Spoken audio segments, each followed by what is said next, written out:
scientists from the floor of mission control at the Jet Propulsion Laboratory. You can't do the human spaceflight missions unless you learn about where you're going. And so JPL plays a very important role in understanding that. So before we could go to the moon, we had to go make sure we understood where to land and what it was like. Why does Mars fascinate us so much? It's our closest planetary neighbor that is habitable. Venus is about the same size as the Earth, but the temperature of Venus is hot enough to melt lead. What's the Juno project? So Juno is on its way to Jupiter. In fact, it gets there July 4th this year. What we're really after is our long-term goal is to get the recipe for solar system formation. How do you make planets? Plus, the reason we're so optimistic about finding life is not just the argument that there are so many planets in the galaxy. It's that when we look out in the cosmos, we find the building blocks of life all over the place. All next on Larry King Now.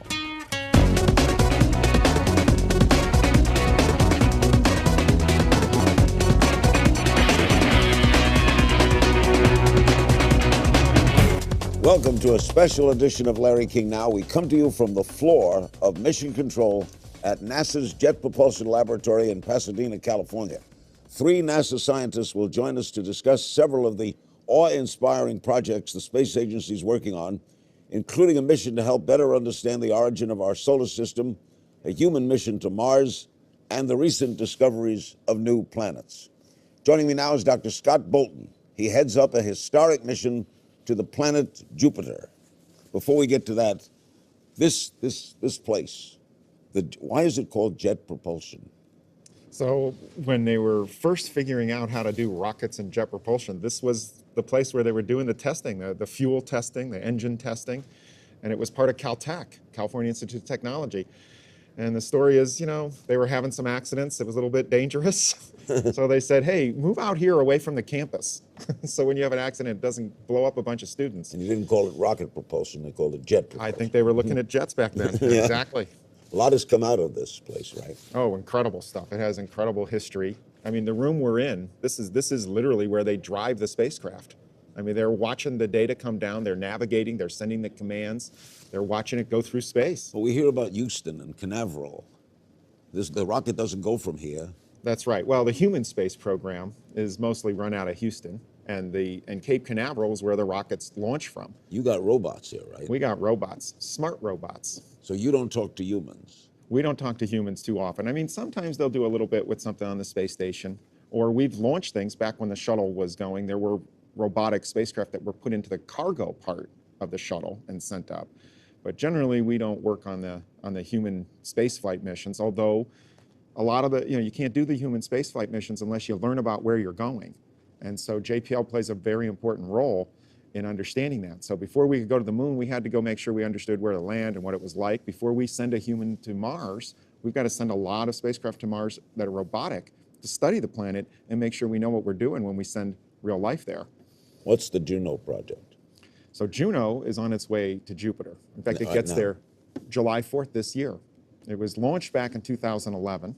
What an appropriate day, huh? Yeah, that was just a coincidence. It was launched in 2011? Right, August 5th. 5 years? 5 years. How far away is Jupiter? Jupiter is about 5 times the distance from the sun that the Earth is. So the Earth's about 100 million miles. Jupiter is 5 times that distance. And you get there, there's no direct road, so you've got to kind of go around the sun and spiral your way out. So even though it may only be 5 times the distance as the Earth is from the sun, we end up traveling over 1 billion miles to get out there. What fascinates us about Jupiter? So Jupiter is the biggest of the planets. It's basically the monster out there. Bigger than Earth? Bigger than Earth. 1,000 Earths fit inside Jupiter. And so when we want to understand the early part of the solar system, where did we come from? How did the planets get made? Jupiter holds a lot of key secrets for us because it's the biggest and most massive of the planets.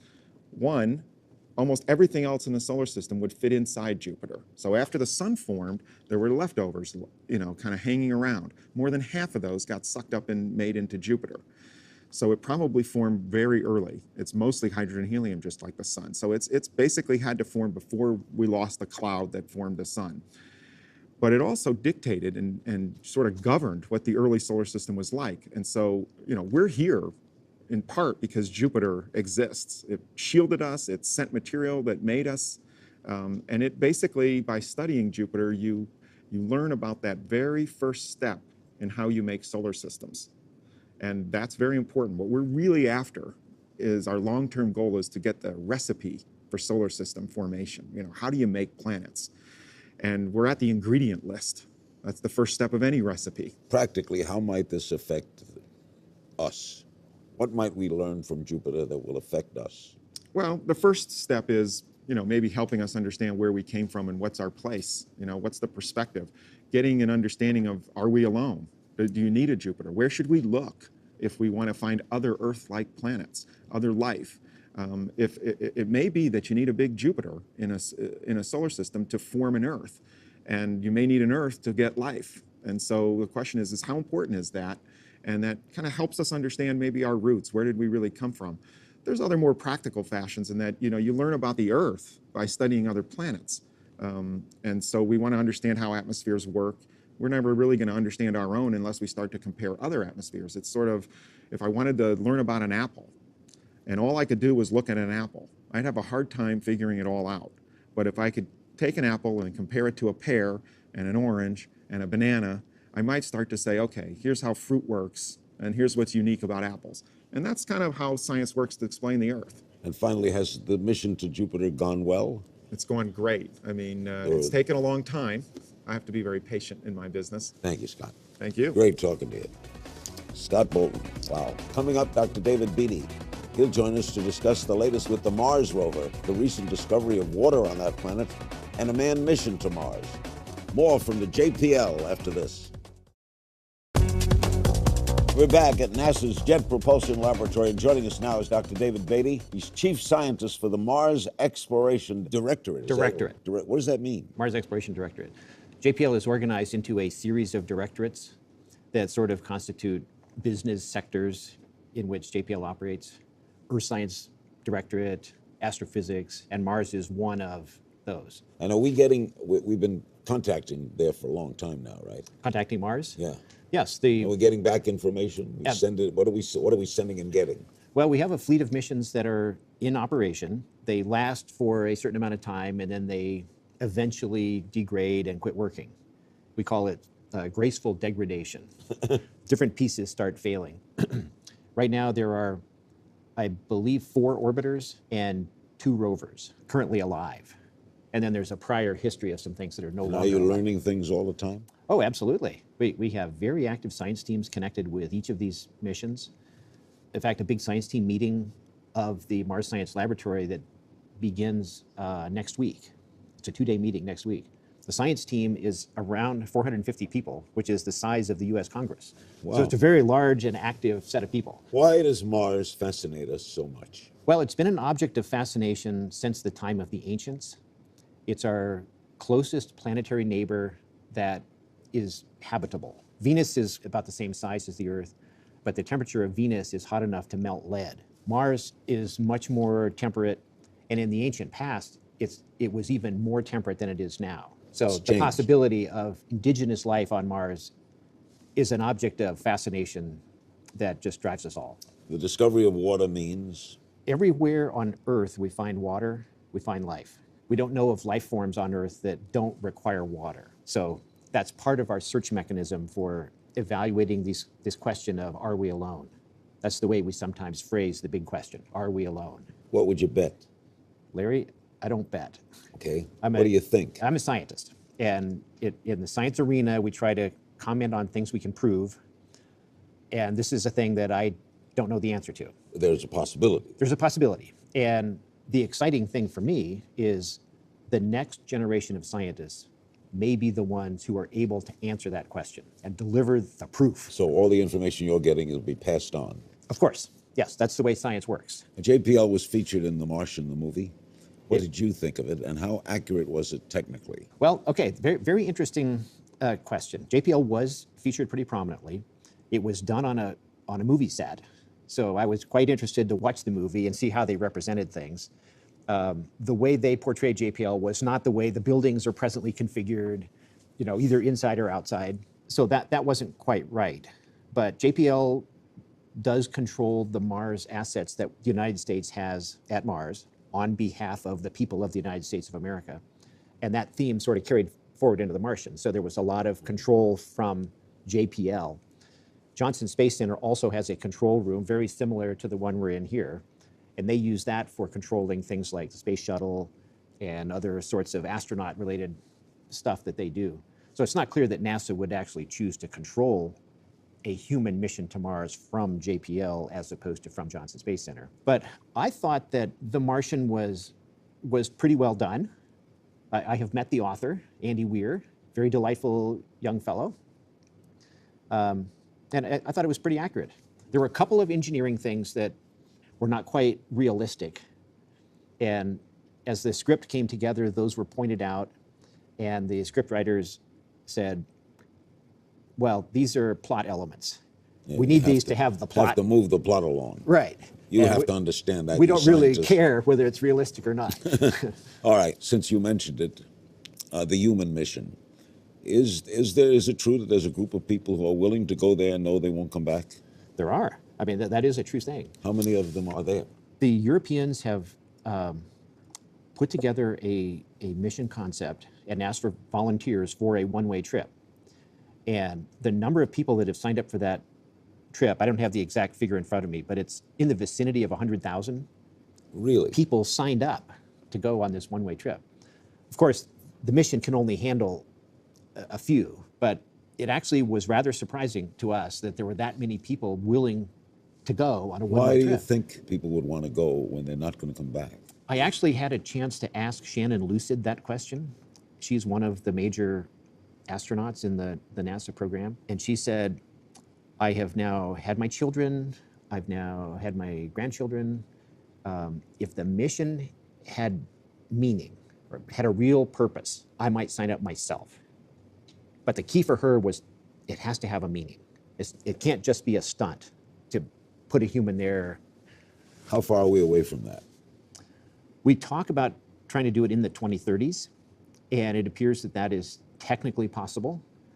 The key question is it politically possible? You know, it takes budget and it takes commitment and How much food and yeah, keeping the spare parts, finding a strategy to keep the mission going and so forth. But a challenge politically is that it's more than one presidential time period Right. between now and the 2030s, say 2035 or 37 or something like that. How do we sustain the momentum across these presidential boundaries? if we do, we'll certainly learn a lot. Yeah, these long-term things are hard in that sense. Thank you so much, David.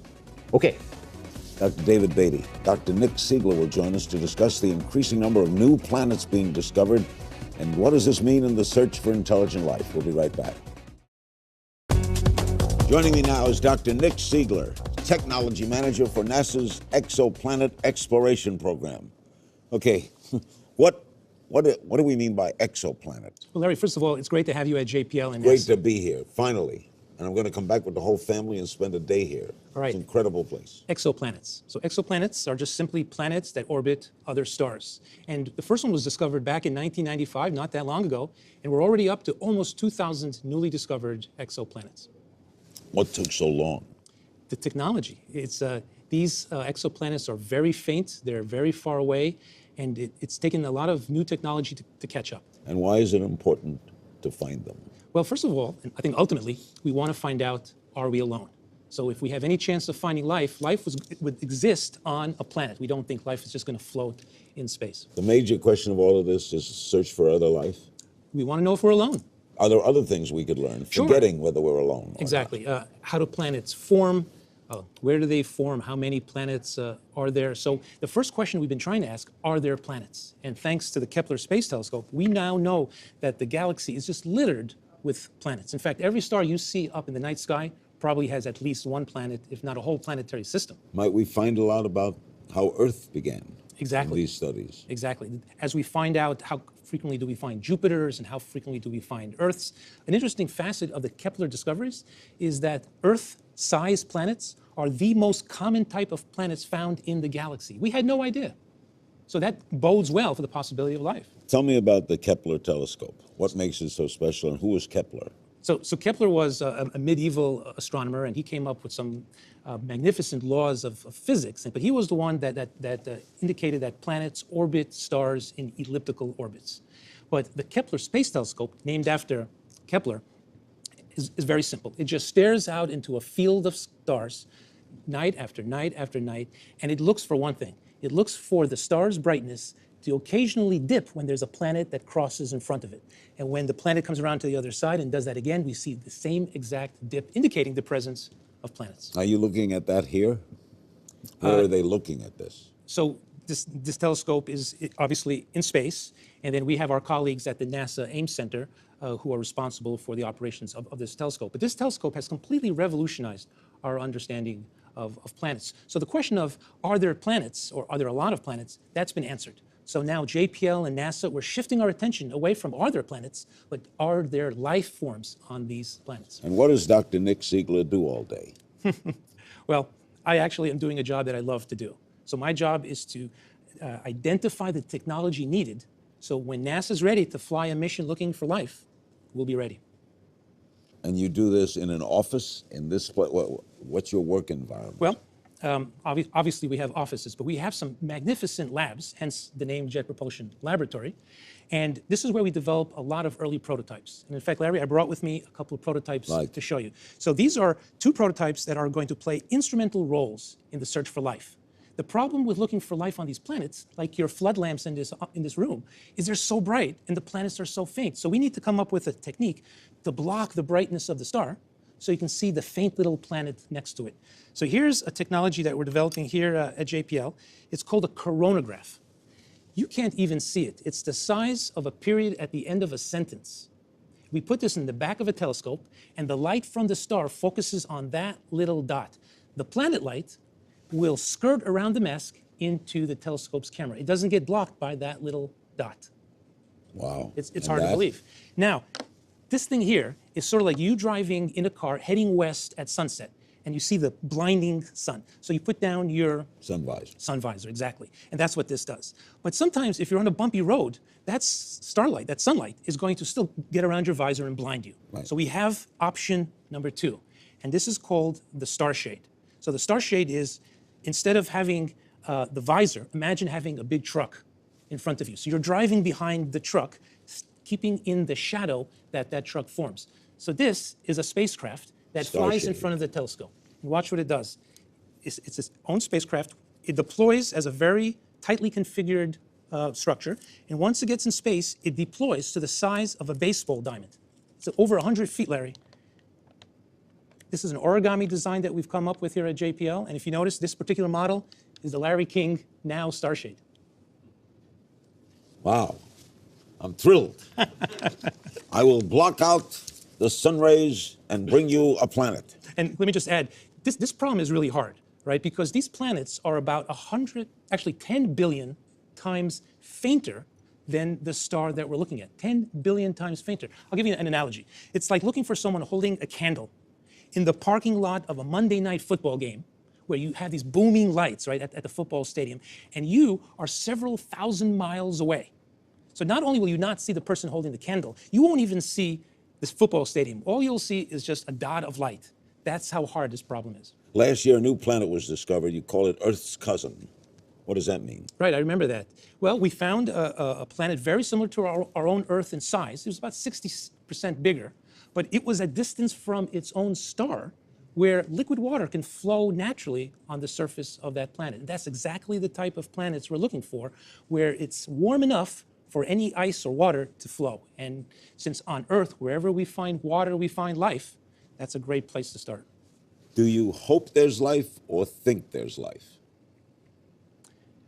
We think strongly and confidently that there is life. We don't yet have any evidence for life, either in our own solar system or outside. But the reason we're so optimistic about finding life is not just the argument that there are so many planets in the galaxy. It's that when we look out in the cosmos, we find the building blocks of life all over the place. We find carbon dioxide, water, ammonia. Evidence of the building blocks, and these elements are in our bodies. So the fact that we find them all over the galaxy bodes very well to us finding them defining life in the galaxy. Next, we'll wrap up things with some of your questions for Dr. Siegler. More from JPL in a moment. We're back with Dr. Nick Siegler. Always great talking to him. Before we get to some viewer questions, we hear that the president has spoken about an increased interest in math and science among young people. Do you think that's going to happen more, too? Oh, in fact, we couldn't support that initiative more. We need future young people who are fluent in science and technology, and the American people need folks that are fluent in those technologies. The future economies of this country are going to be driven by technology and science, so we need people who are fluent in these languages. What do you think of commercial space travel? Oh, I love it. I love it. The more reasons and technologies we have to get in space, the closer we're going to get to being part of the universe. A couple of viewer questions. Craig Allen, Esquire, on Twitter. Why do you use Russian rockets instead of homegrown units? Because we discontinued the space shuttle. So we're actively looking to replacing the space shuttle. NASA has a plan, and we can't wait to see that come online. Alex Leon, 96. What's the status of a manned mission to an asteroid?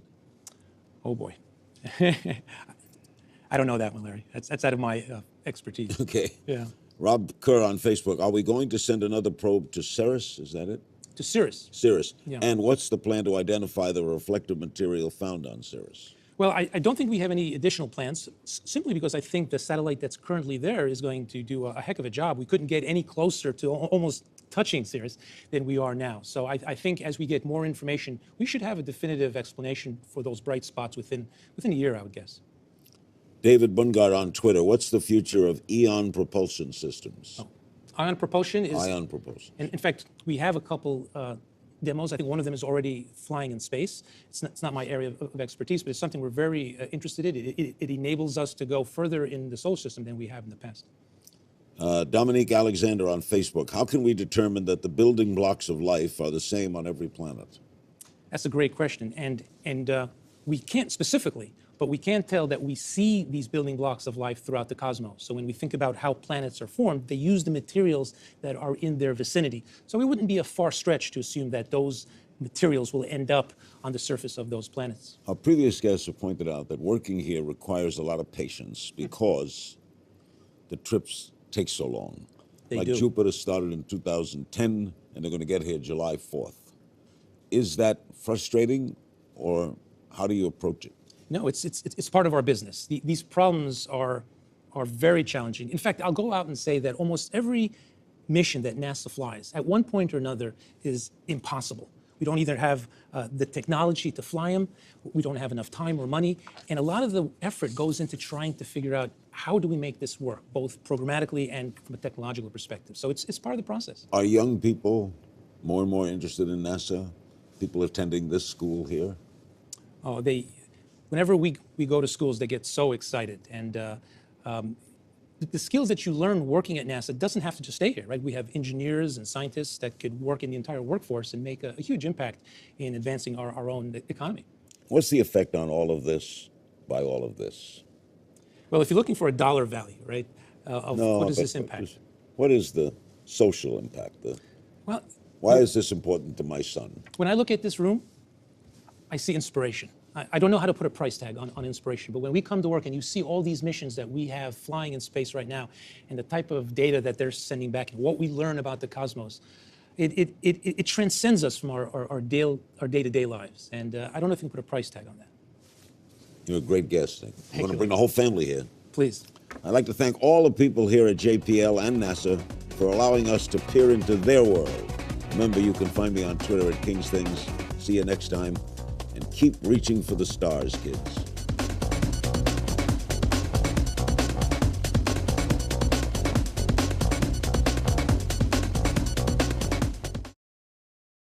Today on this special edition of Larry King Now, interviews with some NASA's top scientists from the floor of Mission Control at the Jet Propulsion Laboratory. You can't do the human spaceflight missions unless you learn about where you're going. And so JPL plays a very important role in understanding that. So before we could go to the moon, we had to go make sure we understood where to land and what it was like. Why does Mars fascinate us so much? It's our closest planetary neighbor that is habitable. Venus is about the same size as the Earth, but the temperature of Venus is hot enough to melt lead. What's the Juno project? So Juno is on its way to Jupiter. In fact, it Right gets now. there July 4th this year. What we're really after is our long-term goal is to get the recipe for solar system formation. You know, how do you make planets? Plus, The reason we're so optimistic about finding life is not just the argument that there are so many planets in the galaxy. It's that when we look out in the cosmos, we find the building blocks of life all over the place. all next on Larry King Now.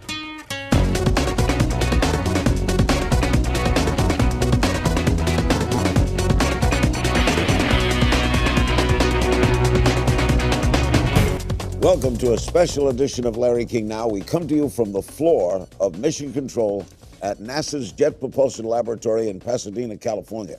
3 NASA scientists will join us to discuss several of the awe-inspiring projects the space agency is working on, including a mission to help better understand the origin of our solar system, a human mission to Mars, and the recent discoveries of new planets. Joining me now is Dr. Scott Bolton. He heads up a historic mission to the planet Jupiter. Before we get to that, this place, why is it called jet propulsion? So when they were first figuring out how to do rockets and jet propulsion, this was the place where they were doing the testing, the fuel testing, the engine testing, and it was part of Caltech, California Institute of Technology. And the story is, you know, they were having some accidents. It was a little bit dangerous. So they said, hey, move out here away from the campus. So when you have an accident, it doesn't blow up a bunch of students. And you didn't call it rocket propulsion, they called it jet propulsion. I think they were looking at jets back then. Yeah. Exactly. A lot has come out of this place, right? Oh, incredible stuff. It has incredible history. I mean, the room we're in, this is literally where they drive the spacecraft. I mean, they're watching the data come down, they're navigating, they're sending the commands, they're watching it go through space. But we hear about Houston and Canaveral. The rocket doesn't go from here. That's right. Well, the human space program is mostly run out of Houston, and Cape Canaveral is where the rockets launch from. You got robots here, right? We got robots, smart robots. So you don't talk to humans. We don't talk to humans too often. I mean, sometimes they'll do a little bit with something on the space station, or we've launched things back when the shuttle was going. There were robotic spacecraft that were put into the cargo part of the shuttle and sent up. But generally, we don't work on the human spaceflight missions, although a lot of you can't do the human spaceflight missions unless you learn about where you're going. And so JPL plays a very important role in understanding that. So before we could go to the moon, we had to go make sure we understood where to land and what it was like before we send a